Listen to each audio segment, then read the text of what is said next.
भाई आज तो सीएम पंग ने फाड़ू प्रोमो दिया है, ब्रॉन ब्रेकर को तोड़ ही दिया।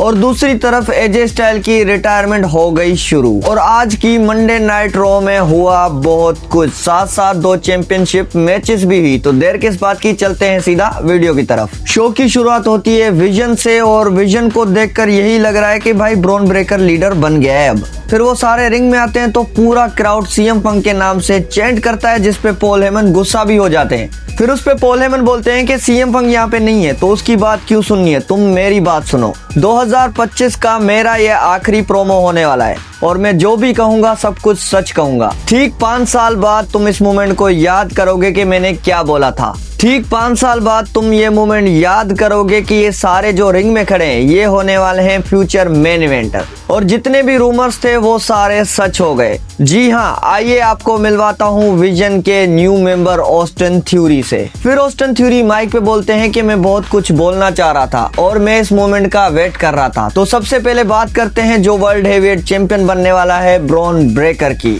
और पॉल, तुम्हारी जुबान में इसको क्या बोलते हैं? जैसे ही पॉल हेमन माइक पे बोलने लगता है तभी वहां पे आ जाता है सीएम पंग।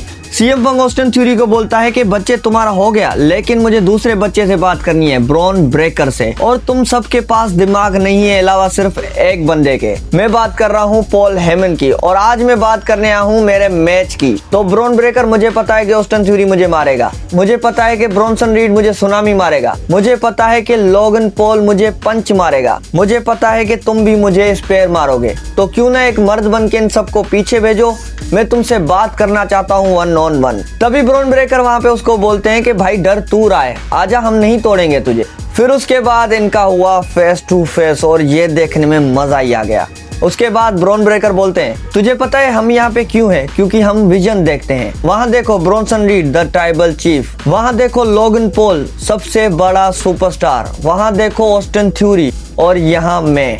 और जाओ पीछे लेके आओ कोई मेरे जैसा बंदा जिसने इतने कम टाइम में इतनी इज्जत हासिल की, जिसने इतने कम टाइम में इतना बड़ा नाम हासिल किया, जिसने इतने कम टाइम में बड़े बड़े सुपरस्टार को तोड़ा।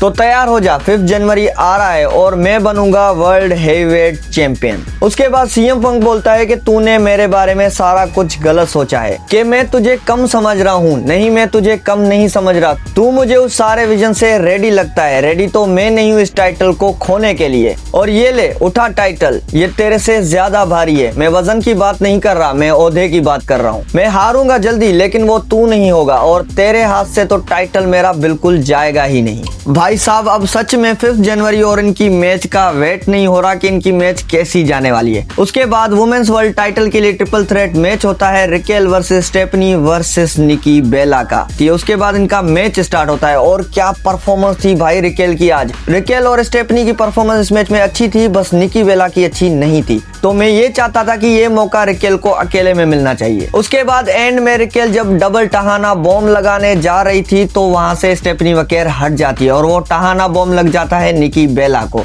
तभी उस मूवमेंट का फायदा उठा के स्टेफनी वकेर जीत जाती है इस मैच को, रिटेन कर लेती है अपना टाइटल। पर इस मैच में एक चीज नोट करने जैसी थी कि पिन रिकेल को नहीं कराया गया, तो रिकेल और स्टेफनी वकेर की स्टोरी लाइन आगे चलने वाली है। उसके बाद बैक स्टेज में गुंथर बहुत खुश दिख रहे थे, तभी वहां पे R-Truth आकर उनको चैलेंज कर देता है मैच के लिए। अब मुझे ये समझ नहीं आ रहा कि R-Truth को क्यों ही पंगा लेना है गुंथर से। भाई गुंथर ने पावर बॉम्ब मारा लेकिन वहां पे पिन नहीं किया और गुंथर ने R-Truth को भी टेप आउट करवाया। और जिसने जॉन सीना को रिटायर किया, भाई उसके साथ ये क्या ही हो रहा है? मतलब R-Truth के साथ मैच दी जा रही है। उसके बाद कबूकी वॉरियर्स का प्रोमो होता है और प्रोमो कुछ समझ नहीं आता, लेकिन फाइट समझ आई जब रिया रिप्ली और इयो स्काई वहां पे आ गई।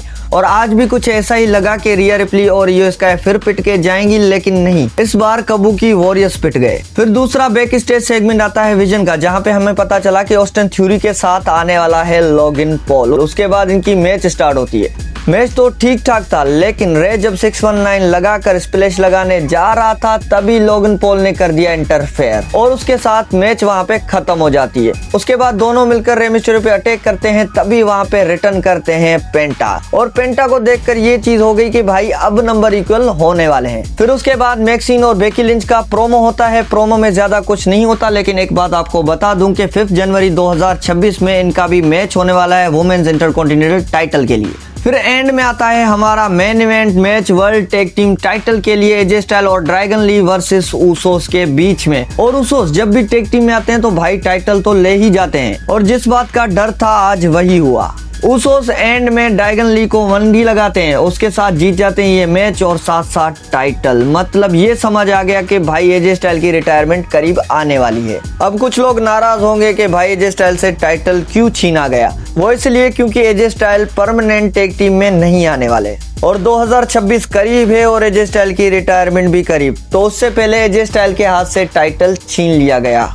उसोस की टेग टीम चैंपियन बनने की वजह सबसे बड़ी यही है। आपको क्या लगता है, क्या वजह हो सकती है? कमेंट करके मुझे जरूर बताना।